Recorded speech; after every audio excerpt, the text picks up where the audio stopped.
This is T.WEST. Welcome to AFRISYNERGY. News and information on Africa and the African diaspora.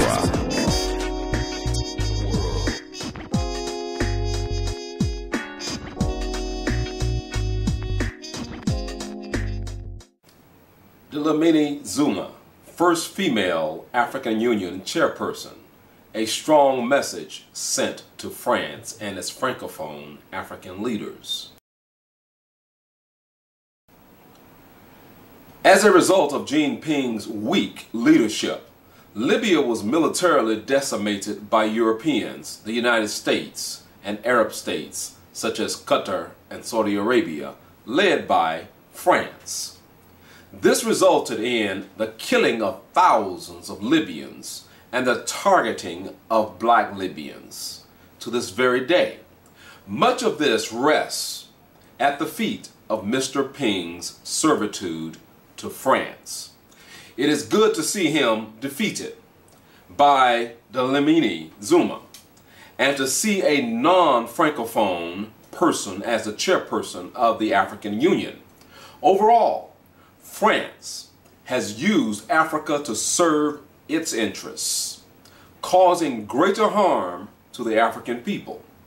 The situation in Mali has a direct relationship to overthrow of the Libyan government by France, the United States, and their Arab allies. Now, Alassane Ouattara, who is the president of the Ivory Coast, and he is also a puppet of France. He owes his position in the Ivory Coast to France.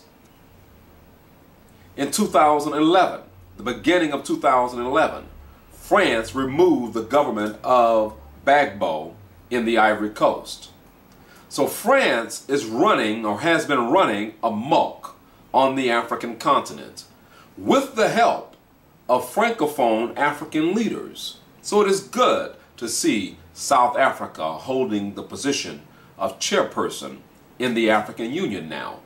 Now, any African leaders who work with the Europeans, Americans, or the Arab leaders in destabilizing Africa, those leaders need to step down from power, or the people of those respective countries need to insist that those leaders remove themselves from office. This is a new day. We have situations that are occurring in North Africa with the kidnapping of blacks in North Africa, with the organ harvesting, using immigrant blacks in Egypt, stealing their organs. These things are occurring because Africa has not shown the strong leadership that it needs to show.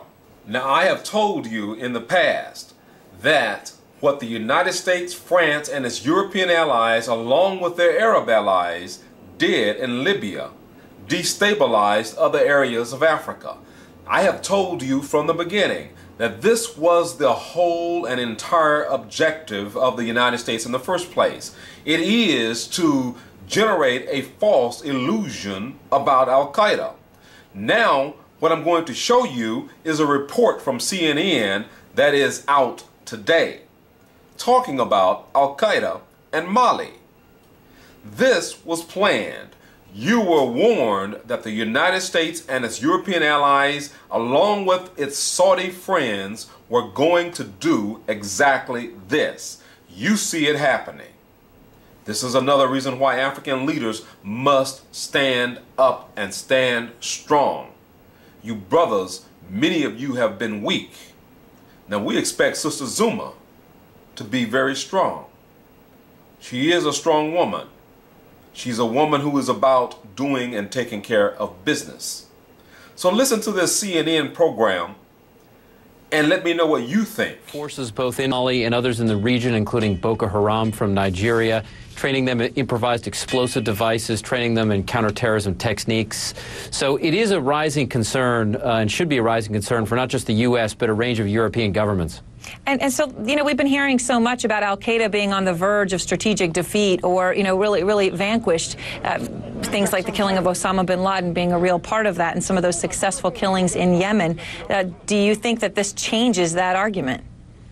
Well, I think there's no question it changes this argument. I mean, what we've seen across aspects of North Africa and then the Horn is weakening government. It's exactly what's happened in Mali. Al-Qaeda has tried to push into the governance vacuum and establish some areas of sanctuary that it's trying to expand using local allies. In the case of Mali, it's using organizations like Ansar Dine as a local group to establish a broader sanctuary. And so President Obama has called for, you know, increased use of special forces as part of his strategy. You know, David Sanger had done that, you know, his entire book on the president trying to have a light footprint, what he wants foreign policy in this country to be. But there was this report of the 3 commandos, Washington Post reported on it, who were found dead. They were in a car with 3 supposedly Moroccan prostitutes in Mali. Does that add up to you?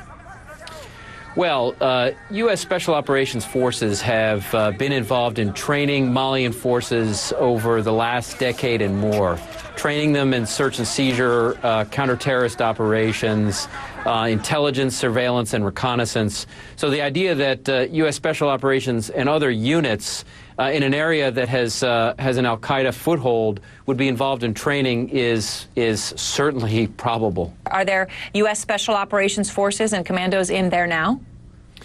Well, I would say the first and most important aspect in Mali for both U.S. Special Operations and intelligence units is understanding the picture in Mali, and that means collection of intelligence. How big is the al-Qaeda footprint? What are they doing? Are they planning overseas attacks from there? Are they planning regional attacks? The second issue on training, it's unclear how much training is going on by the U.S., but I would say it is an identified hotspot. So I think the subject of question now at the White House and in Special Operations Command is what's the near-term strategy for training security forces in Mali. All right. Well, Seth, thanks very much. Appreciate your taking the time tonight. So, in that report, you also hear about the killing of 3 American commandos, and purportedly in the presence of prostitutes in Mali. I've indicated many months ago the presence of American forces in Mali, even before the overthrow of Libya. They were there. They were there doing reconnaissance. They were there doing what they do. But there was this report of the 3 commandos, Washington Post reported on it, who were found dead. They were in a car with 3 supposedly Moroccan prostitutes in Mali. Does that add up to you?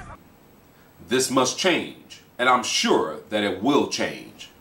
So I say to our sister Zuma, congratulations, and we look forward in the diaspora to working with you. This is T.WEST with AFRISYNERGY.